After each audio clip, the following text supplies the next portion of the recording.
അധ്യായം 26. യേശുവോ ഒലിവ്മലയിലേക്ക് പോയി. അതികാലത്ത് അവൻ പിന്നെയും ദൈവാലയത്തിൽ ചെന്നു. ജനമൊക്കെയും അവന്റെ അടുക്കൽ വന്നു. അവൻ ഇരുന്ന് അവരെ ഉപദേശിച്ചുകൊണ്ടിരിക്കുമ്പോൾ ശാസ്ത്രിമാരും പരീശന്മാരും വ്യഭിചാരത്തിൽ പിടിച്ചിരുന്ന ഒരു സ്ത്രീയെ കൊണ്ടുവന്ന് നടുവിൽ നിർത്തി അവനോട്, ഗുരോ, ഈ സ്ത്രീയെ വ്യഭിചാരകർമ്മത്തിൽ തന്നെ പിടിച്ചിരിക്കുന്നു. ഇങ്ങനെയുള്ളവരെ കല്ലെറിയണം എന്ന് മോശെ ന്യായപ്രമാണത്തിൽ ഞങ്ങളോട് കൽപ്പിച്ചിരിക്കുന്നു. നീ ഇവളെക്കുറിച്ച് എന്തു പറയുന്നു എന്നു ചോദിച്ചു. ഇത് അവനെ കുറ്റം ചുമത്തുവാൻ സംഗതി കിട്ടേണ്ടതിന് അവനെ പരീക്ഷിച്ചു ചോദിച്ചതായിരുന്നു. യേശുവോ കുനിഞ്ഞു വിരൽ കൊണ്ടു നിലത്ത് എഴുതിക്കൊണ്ടിരുന്നു. അവർ അവനോട് ചോദിച്ചുകൊണ്ടിരിക്കുമ്പോൾ അവൻ നിവിർന്നു, നിങ്ങളിൽ പാപമില്ലാത്തവൻ അവളെ ഒന്നാമത് കല്ല് എറിയട്ടെ എന്ന് അവരോട് പറഞ്ഞു. പിന്നെയും കുനിഞ്ഞ് വിരൽ കൊണ്ടു നിലത്ത് എഴുതിക്കൊണ്ടിരുന്നു. അവർ അതു കേട്ടിട്ടു മനസാക്ഷിയുടെ ആക്ഷേപം ഹേതുവായി മൂത്തവരും ഇളയവരും ഓരോരുത്തനായി വിട്ടുപോയി. യേശു മാത്രവും നടുവിൽ നിൽക്കുന്ന സ്ത്രീയും ശേഷിച്ചു. യേശു നിവിർന്ന് അവളോട്, സ്ത്രീയെ, അവർ എവിടെ? നിനക്ക് ആരും ശിക്ഷ വിധിച്ചില്ലയോ? എന്ന് ചോദിച്ചതിന്, ഇല്ല കർത്താവേ എന്ന് അവൾ പറഞ്ഞു. ഞാനും നിനക്കു ശിക്ഷ വിധിക്കുന്നില്ല, പോക, ഇനി പാപം ചെയ്യരുത് എന്ന് യേശു പറഞ്ഞു. യേശു പിന്നെയും അവരോട് സംസാരിച്ചു, ഞാൻ ലോകത്തിന്റെ വെളിച്ചം ആകുന്നു. എന്നെ അനുഗമിക്കുന്നവൻ ഇരുളിൽ നടക്കാതെ ജീവന്റെ വെളിച്ചമുള്ളവൻ ആകും എന്നു പറഞ്ഞു. പരീശന്മാർ അവനോട്, നീ നിന്നെക്കുറിച്ചു തന്നെ സാക്ഷ്യം പറയുന്നു, നിന്റെ സാക്ഷ്യം സത്യം അല്ല എന്നു പറഞ്ഞു. യേശു അവരോട് ഉത്തരം പറഞ്ഞത്, ഞാൻ എന്നെക്കുറിച്ചു തന്നെ സാക്ഷ്യം പറഞ്ഞാലും എന്റെ സാക്ഷ്യം സത്യം ആകുന്നു. ഞാൻ എവിടെ നിന്നു വന്നു എന്നും എവിടേക്കു പോകുന്നു എന്നും ഞാൻ അറിയുന്നു. നിങ്ങളോ, ഞാൻ എവിടെ നിന്നു വന്നു എന്നും എവിടേക്കു പോകുന്നു എന്നും അറിയുന്നില്ല. നിങ്ങൾ ജഡപ്രകാരം വിധിക്കുന്നു. ഞാൻ ആരെയും വിധിക്കുന്നില്ല. ഞാൻ വിധിച്ചാലും ഞാൻ ഏകനല്ല, ഞാനും എന്നെ അയച്ച പിതാവും കൂടിയാകയാൽ എന്റെ വിധി സത്യമാകുന്നു. രണ്ടു മനുഷ്യരുടെ സാക്ഷ്യം സത്യം എന്ന് നിങ്ങളുടെ ന്യായപ്രമാണത്തിലും എഴുതിയിരിക്കുന്നുവല്ലോ. ഞാൻ എന്നെക്കുറിച്ചു തന്നെ സാക്ഷ്യം പറയുന്നു, എന്നെ അയച്ച പിതാവും എന്നെക്കുറിച്ചു സാക്ഷ്യം പറയുന്നു. അവർ അവനോട്, നിന്റെ പിതാവ് എവിടെ എന്നു ചോദിച്ചതിന് യേശു, നിങ്ങൾ എന്നെ ആകട്ടെ എന്റെ പിതാവിനെ ആകട്ടെ അറിയുന്നില്ല. എന്നെ അറിഞ്ഞു എങ്കിൽ എന്റെ പിതാവിനെയും അറിയുമായിരുന്നു എന്ന് ഉത്തരം പറഞ്ഞു. അവൻ ദൈവാലയത്തിൽ ഉപദേശിക്കുമ്പോൾ ഭണ്ഡാരസ്ഥലത്തുവച്ച് ഈ വചനം പറഞ്ഞു. അവന്റെ നാഴിക അതുവരെയും വന്നിട്ടില്ലായ്കൊണ്ട് ആരും അവനെ പിടിച്ചില്ല. അവൻ പിന്നെയും അവരോട്, ഞാൻ പോകുന്നു, നിങ്ങൾ എന്നെ അന്വേഷിക്കും. നിങ്ങളുടെ പാപത്തിൽ നിങ്ങൾ മരിക്കും. ഞാൻ പോകുന്ന ഇടത്തേക്ക് നിങ്ങൾക്ക് വരുവാൻ കഴിയുകയില്ല എന്ന് പറഞ്ഞു. ഞാൻ പോകുന്ന ഇടത്തേക്ക് നിങ്ങൾക്ക് വരുവാൻ കഴിയുകയില്ല എന്ന് അവൻ പറഞ്ഞതുകൊണ്ട് പക്ഷേ തന്നെത്താൻ കൊല്ലുമോ എന്ന് യഹൂദന്മാർ പറഞ്ഞു. അവൻ അവരോട്, നിങ്ങൾ കീഴിൽ നിന്നുള്ളവർ, ഞാൻ മേലിൽ നിന്നുള്ളവൻ. നിങ്ങൾ ഈ ലോകത്തിൽ നിന്നുള്ളവർ, ഞാൻ ഈ ലോകത്തിൽ നിന്നുള്ളവനല്ല. ആകയാൽ നിങ്ങളുടെ പാപങ്ങളിൽ നിങ്ങൾ മരിക്കും എന്നു ഞാൻ നിങ്ങളോട് പറഞ്ഞു. ഞാൻ അങ്ങനെയുള്ളവൻ എന്ന് വിശ്വസിക്കാഞ്ഞാൽ നിങ്ങൾ നിങ്ങളുടെ പാപങ്ങളിൽ മരിക്കും എന്നു പറഞ്ഞു. അവർ അവനോട്, നീ ആർ ആകുന്നു എന്ന് ചോദിച്ചതിന് യേശു, ആദിമുതൽ ഞാൻ നിങ്ങളോട് സംസാരിച്ചു പോരുന്നത് തന്നെ. നിങ്ങളെക്കുറിച്ച് വളരെ സംസാരിപ്പാനും വിധിപ്പാനും എനിക്കുണ്ട്. എങ്കിലും എന്നെ അയച്ചവൻ സത്യവാൻ ആകുന്നു. അവനോട് കേട്ടതു തന്നെ ഞാൻ ലോകത്തോട് സംസാരിക്കുന്നു എന്നു പറഞ്ഞു. പിതാവിനെക്കുറിച്ച് ആകുന്നു അവൻ തങ്ങളോട് പറഞ്ഞത് എന്ന് അവർ ഗ്രഹിച്ചില്ല. ആകയാൽ യേശു, നിങ്ങൾ മനുഷ്യപുത്രനെ ഉയർത്തിയ ശേഷം ഞാൻ തന്നെ അവൻ എന്നും ഞാൻ സ്വയമായിട്ട് ഒന്നും ചെയ്യാതെ പിതാവ് എനിക്ക് ഉപദേശിച്ചു തന്നതുപോലെ ഇത് സംസാരിക്കുന്നു എന്നും അറിയും. എന്നെ അയച്ചവൻ എന്നോട് കൂടെ ഉണ്ട്.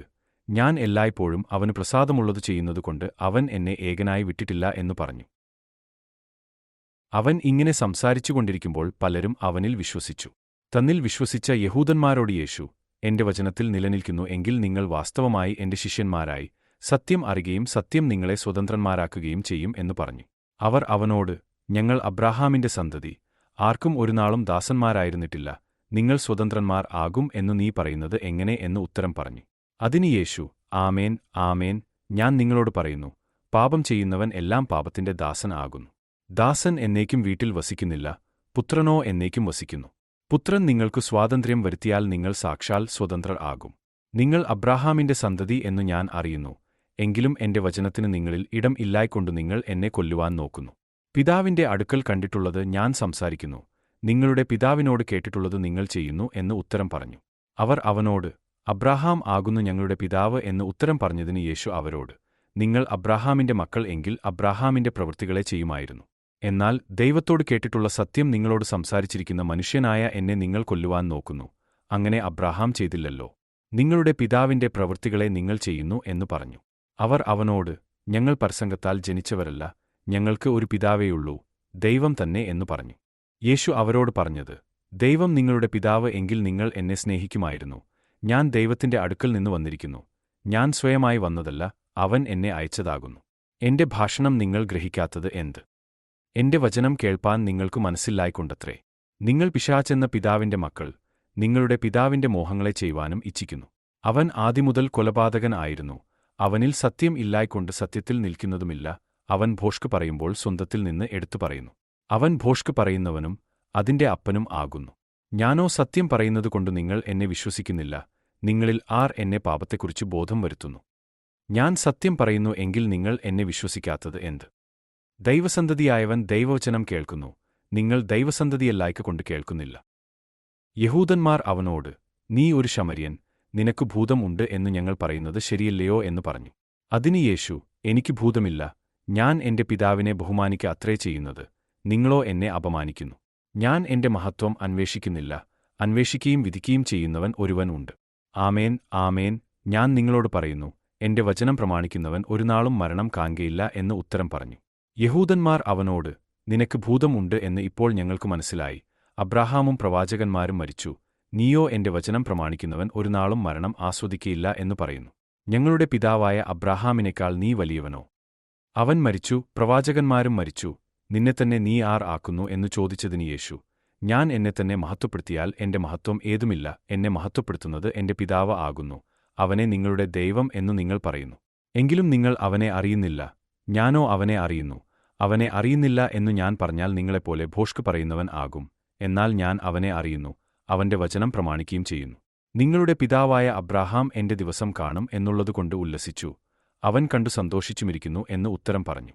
യഹൂദന്മാർ അവനോട്, നിനക്ക് 50 വയസ്സ് ആയിട്ടില്ല. നീ അബ്രാഹാമിനെ കണ്ടിട്ടുണ്ടോ എന്നു ചോദിച്ചു. യേശു അവരോട്, ആമേൻ, ആമേൻ, ഞാൻ നിങ്ങളോട് പറയുന്നു, അബ്രാഹാം ജനിച്ചതിനു മുമ്പേ ഞാൻ ഉണ്ട് എന്നു പറഞ്ഞു. അപ്പോൾ അവർ അവനെ എറിവാൻ കല്ല് എടുത്തു. യേശുവോ മറിഞ്ഞ് ദൈവാലയം വിട്ടുപോയി.